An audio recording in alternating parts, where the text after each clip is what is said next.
पुस्तकाचे नाव राधेय भाग 10. हस्तिनापूर दिसू लागले तसा वृषसेनाचा आनंद वाढला. आसुसल्या नजरेने तो नगरी पाहत होता. 2 प्रहराच्या वेळी गंगेच्या विशाल प्रवाहाच्या काठावर हस्तिनापूर शुभ्र कमळाप्रमाणे उमलले होते. त्या नगरीची गोपुरे, आकाशात उंचावलेली भवने कमलदलासारखी भासत होती. कर्ण वृषसेनाला म्हणाला, वसू, ती बघ कौरवेश्वरांची राजधानी हस्तिनापूर. तात, तिथं खूप गंमत असेल नाही? खूप. निरनिराळे स्वप्न कर्ण पाहत होता.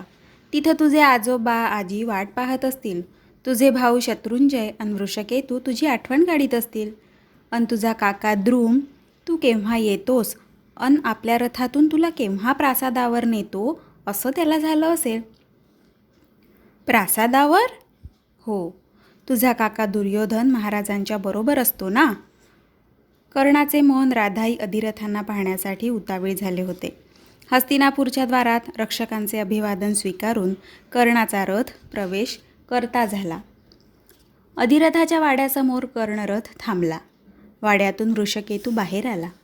कर्णाला रथात पाहताच तो तसाच माघारी वळला आणि वाड्यात एकच धावपळ उडाली. कर्ण, वृषाली, वृषसेन वाड्यात आले. शत्रुंजय, वृषकेतू पुढे झाले. त्यांनी कर्णाला वंदन केले. द्रुम सामोरा येताच कर्णाने त्याला वंदन करण्याचाही अवसर दिला नाही. त्याला आपल्या मिठीत घेतले. सर्वांनी वाड्यात प्रवेश केला. द्रुमपत्नीची भेट झाली. कर्णाची नजर आतल्या द्वारातून येणाऱ्या राधाईवर स्थिरावली. कर्ण पुढे झाला. मातृवंदना करून उठत असता राधाईचे शब्द कानावर पडले. बरं झालं आलास. फार पाहावंसं वाटत होतं.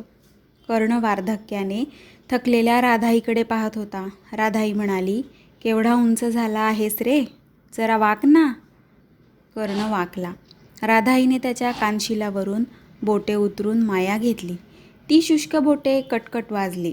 राधाईने कर्णाला मिठी घेतले.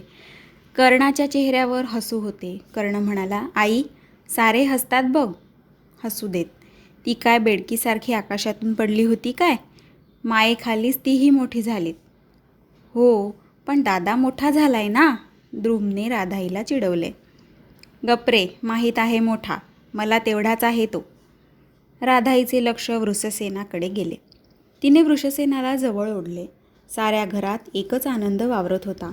घर गजबजून उठले होते, पण कर्णाचे मन अस्वस्थ होते.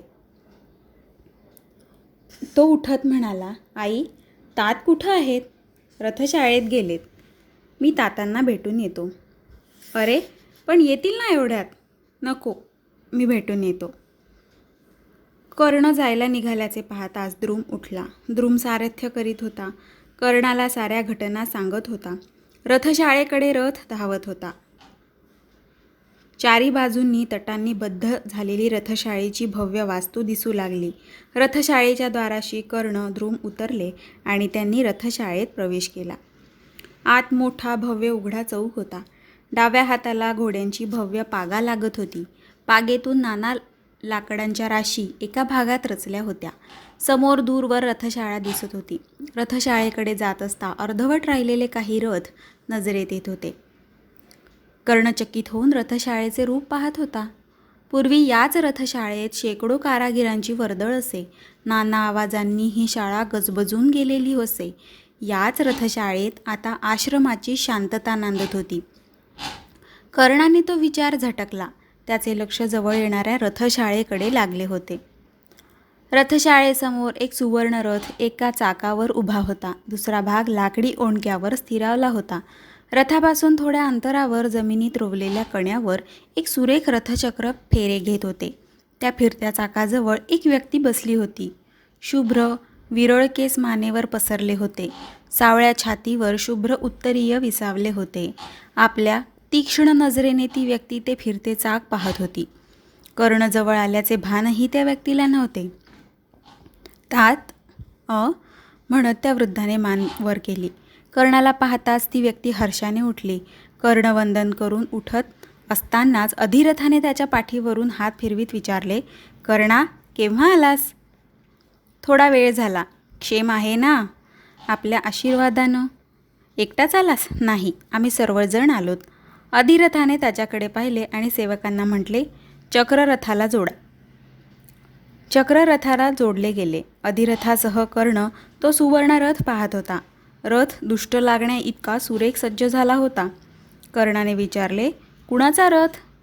दुर्योधन महाराज राजसूय यज्ञाला जाणार आहेत ना, त्यांच्यासाठी रथ मुद्दाम तयार केलाय. रथ अप्रतिम झालाय. मनाजोगं काम करायला उसंत मिळते म्हणून एवढं सुबक काम करता येतं. आता रथाचं काम फारसं दिसत नाही. असलं तर दिसणार. पूर्वीचे सज्ज झालेले रथ विपुल आहे. त्यांची मोडतोड पाहणं एवढंच काम आता आहे. जुने जाणकार कलावंत आहेत. त्यांच्यासाठीच विदुरांनी रथशाळा चालू ठेवली आहे. म्हटलं तर फारसं वावगं होणार नाही. पण इथं तर शेकडो कारागीर होते आपल्या चंपा नगरीहूनच. ते सारे इंद्रप्रस्थाला आहेत. नवी राजधानी उभारली जाते ना. पांडवांची रथशाळा सज्ज करण्यासाठी भीष्माचार्यांनी त्यांना इंद्रप्रस्थाला पाठवलंय. पांडवांनी उभारलेल्या राजधानीमुळं हस्तिनापूरच्या साऱ्या कलावंतांना, शिल्पकारांना चांगले दिवस आलेत. इंद्रप्रस्थ एवढं भव्य आहे. त्यापुढं हस्तिनापूर काहीच नाही. रथशाळा सज्ज करण्यासाठी मीच गेलो होतो ना. कर्णा, पांडवांनी उभारलेली मयसभा पाहून तू थक्क होशील. देवांनी सुद्धा हेवा करावा अशी ती मयसभा आहे. आपली गजशाला त्याच कामावर होती. गजशाला? नाहीतर एवढा भव्य प्रासाद, गोपुरं, मयसभेसारखी सभागृह उभी करायची तर त्याला लाकूड नको? देवदार, साग, तालवृक्षांचे प्रचंड सोट ओढून आणणं हे काही माणसाचं काम नाही. त्यासाठी आपली गजशाळाच नव्हे तर आपले चतुरंग दळही राबत होतं. कर्णा, आकाश सूर्यचंद्रात शोभावे तसं हस्तिनापूर आणि इंद्रप्रस्थ या दोन भूमीवर शोभतात. रथाचं चाक रथाला जोडलं होतं. उमदे अश्व रथाला झुंपले होते. रथ तयार झालेला पाहून अधिरथ म्हणाला, चल कर्णा, रथाची परीक्षा पाहू आणि मग घरी जाऊ. कर्ण रथारूढ झाला. अधिरथाने वेग हाती घेतला. मंदगतीने रथशाळेबाहेर काढला. रथाबरोबर द्रुम सेवकासह आला होता. अधिरथ कर्णाला म्हणाला, कर्णा उतर, मी येतो ना. कर्णा, हा युवराजांचा रथ आहे. त्याची जोखीम मोठी. कौरव साम्राज्याच्या युवराजांचा रथ सर्व गुणांनी श्रेष्ठ असला पाहिजे. या रथाची परीक्षा वेगळी आहे. वेगळी? हो. रथ समतोल धावला पाहिजे ते पाहायचं आहे. तर रथाला वेग देण्याआधी मी रथाच्या कुण्या काढून घेतो आणि रथ पळवतो. दोन्ही चाकांच्या समतोल वेगानंच रथाला आळवणी लागायला हवी. चाक न सोडता रथ धावायला हवा. तू उतर बघ. कर्ण उतरला. अधिरथांनी क्षणभर डोळे मिटले. रथाला वंदन केले. वेग हाती घेऊन तो रथावर उभे राहिले. समोर दूरवर गेलेला रस्ता निरखला आणि सेवकांना आज्ञा केली, कुण्या काढा. रथाला लावलेल्या कुण्या काढल्या गेल्या. कर्णाचा श्वास रोखला गेला. आसूडाचा आवाज आला. रथ भरधाव सुटला. काही वेळातच वळणावर रथ दिसेनासा झाला.